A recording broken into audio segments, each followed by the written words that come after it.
I think the next book I'm going to read is on the Irish potato famine. I have a book on that. I haven't started reading it. But it's about how the Irish potato famine happened and how the British made things worse for the Irish and then deliberately wanted people to be killed, deliberately just let the Irish starve to death, and a million Irish people starve to death. But speaking of the Irish, the Irish, from my experiences with them, I'm talking about people from Ireland, not people who live in Boston. But in my experience, the Irish are, I think they're good people. From my experience with them, I think they're better than the English. I knew this Irish girl years ago. She was a fascinating person. We started talking online, and she was a pro-life, anti-gay marriage activist in Ireland. She was a Catholic, very strong traditional Catholic, and she was fighting against the push for homosexuality in Ireland. The homosexual agenda in Ireland. And I remember we started talking, and she says, "Ted, I really love your videos." This was back in the day when shootbot.com had back in the day, we had an audience. We were getting millions of views. A lot of people were reading our material. A lot of people in America, the UK, different parts of Europe were looking. Even people in China were actually looking at our stuff. And she told me that she really loved my videos. And one day she contacted me and she said, "Ted," she said, "I just trolled a whole bunch of Irish people using your video." I said, "What do you mean?" And she said, "I did this event. I organized this event and I rented out, I think she rented out this pub to do an event for community organizers and activists to come together." And these were, and she even, I think she told me that she brought in some local politicians or some local holders of office, whatever they call them, to this event. And she said that I did several presentations in the event that were harmless, that weren't going to anger anybody. So everyone's sitting there, they're seeing all these presentations about some subjects, whatever they were. And then she said, "I have one more video that I want to present to you." And she said, "I had you on the big projector." And she said, "I took your video from YouTube where you're screaming against the sodomites. And I played it on the projector."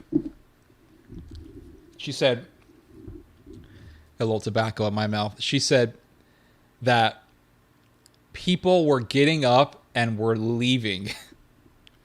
And she said, "I got a call from this lady who was the owner of the place that she used for this event. The owner, I think it was a pub or some kind of a gathering hole." And she said, "I recorded the whole conversation. Do you want to hear it?" So I listened to it. And you hear these two Irish women just screaming at each other. Not really screaming, but they're cursing at each other. And this woman is so pissed at this activist. And she was saying, "You fucking cunt. I mean, you fucking cunt playing this stuff in my building. In my building." She said, "You're angering a lot of people.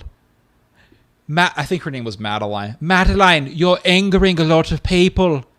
What you did, you angered a lot of people." And this activist, this pro-life Catholic activist said, "What people? The fucking sodomites." I was laughing so hard listening to this. I couldn't believe my video was played in some random place in some random town somewhere in Ireland. It was amazing. It was an amazing, those years of my life from 2000 and I want to say really from 2013 all the way up until I want to say 2019. I mean, so far those have been the best years of my life. I met so many interesting people online. I did various documentaries. and people in Ireland were hearing my stuff. It was amazing. It was so amazing. The world was a different place. It was a different place, guys. It was a different place. So not too long after this, I went to church, as I always did on Sundays, and I see this unfamiliar face in the church. It's a guy, and he's with his girlfriend. He's with his girl, so I'm assuming it's his girlfriend. Could be his, I don't know, could be his cousin, but I'm guessing that's his girlfriend. And I had never seen that person before. And he didn't look American. Young guy in his 20s, but he didn't look American. So I'm thinking, who is this guy? I've never seen him before. Whatever. So we do the mass and we take communion and all that. And then after we're taking communion, right? So we're waiting in line. No, was it? No, I think it was after the mass. It was after the mass, and I'm in the back of the church room, and this guy walks up to me. I'm like, he's walking up to me. What's going on? What does he want to say? He walks up to me and he says in this thick Irish accent, he says, "I really like your videos." And I said, "What?" He goes, "I really like your videos." He says, "You're friends with Madeline?" And I said, "Oh, yes, sir." He goes, "I'm visiting America, but I'm friends with Madeline." He says, she showed me your work. I really like it." So it just warmed my heart. I'm going to say it. It warmed my heart to know that in Ireland, people learned about the term sodomite because of me. It warms my heart every day. So, I don't know. I've never had an issue with Irish people. But it was an amazing experience. It really was. It's an amazing experience to be able to connect with people like that. And the fact that we all share one faith in Jesus Christ and we're all united in this cause against evil. There's nothing in the world like it. There really is nothing in the world like it, guys. There's nothing like it. Nothing. You can't beat it. There's nothing more exhilarating.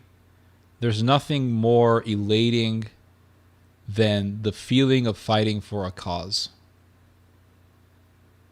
And sometimes you're scared to make that initial step to fight for the cause.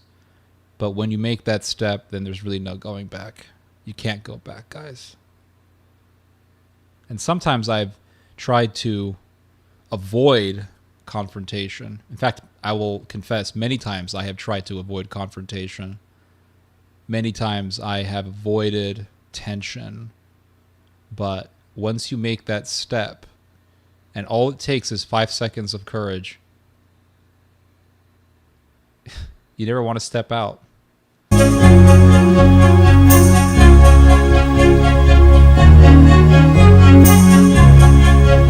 Afraid, but you will not run. Leave my heart, feel my shame. Lead me into rest again. Follow the door, follow the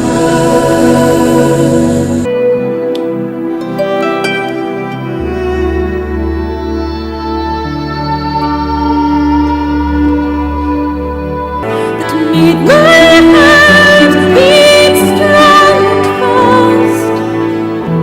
Now I know I'm home at last.